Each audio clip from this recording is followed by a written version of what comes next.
So, what kind of things do you write about? Is it personal? Like, do you have a theme for a record, or does the theme happen as you're writing? Like, what's going on? I find the theme definitely happens as it progresses. I don't go in with some like heady, like, oh, I'm trying to talk about this, but it's like when when you have 8 songs next to each other and you're realizing they all somewhat have a common theme, or you start to go, okay, and then maybe I'll lean into it and try to write something that further encapsulates that idea.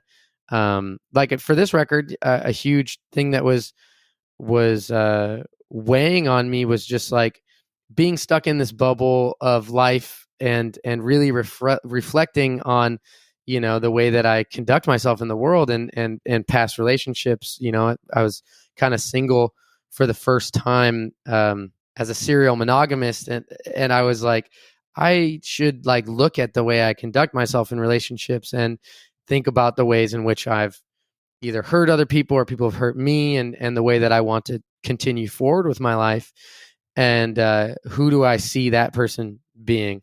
And so I think that's a huge part of life under the gun, is just being like observing like the cycles of which getting hurt, hurting others, and kind of the third person aspect of culture surrounding this idea of people making mistakes and whether or not they can find a road back to redemption in their own life. Where are you at with that now? Are you single? Are you with somebody? Like, how do you view it differently now? I've been in a 2-year relationship now. So like when I started dating my current girlfriend, well, I guess we're almost at 3 years now, but the record was pretty much written already at that point. And so this is kind of the first one since that. And I always told her, I was like musicians are like at least one relationship behind on their music, Yeah. It takes so long to write and record a record. And so you're kind of stuck talking about previous relationships while you're in new relationships, which is probably a very conflicting thing for someone in the other person in a new relationship. Right. But yeah, I don't know. I mean, it's the type of thing where just try to be aware of who you are in relation to another human being. So as Regional Justice Center, are those guys still in Washington? Do you have to split your time? So Alex is still in Washington, and he's the other like main collaborator. Like this record was probably mostly written by him, and so he's there, and he's like the other guy that like if he's not there, then the it's not moving.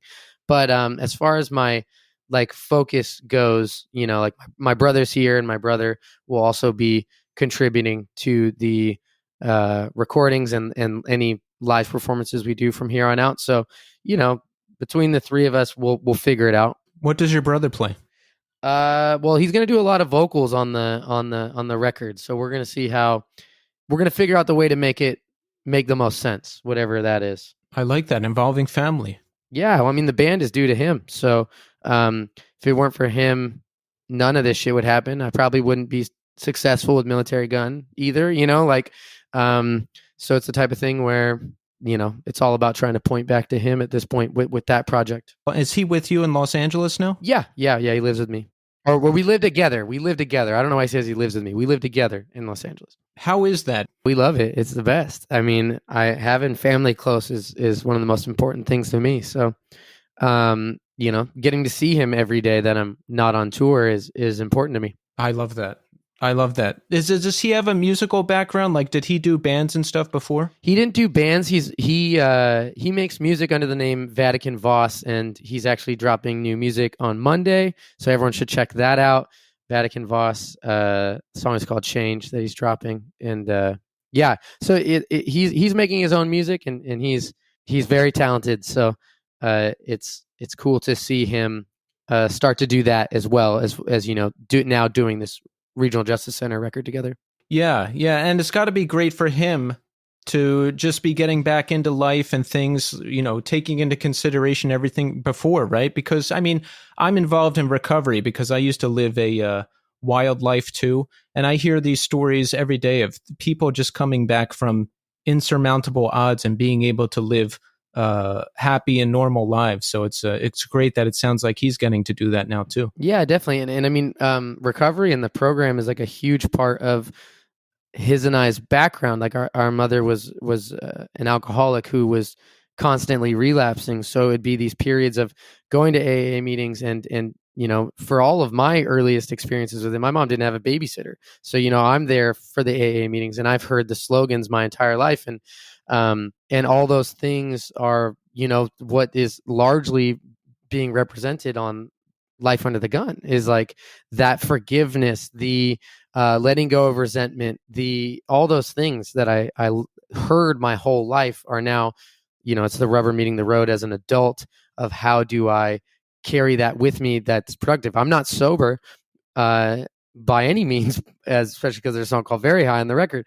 But, it's like, how do I take the lessons and the positive things learned from all those years of having to attend AA meetings with my mother and just being around it and being around people in the program and the way they talk and how do I make that relevant to my life now?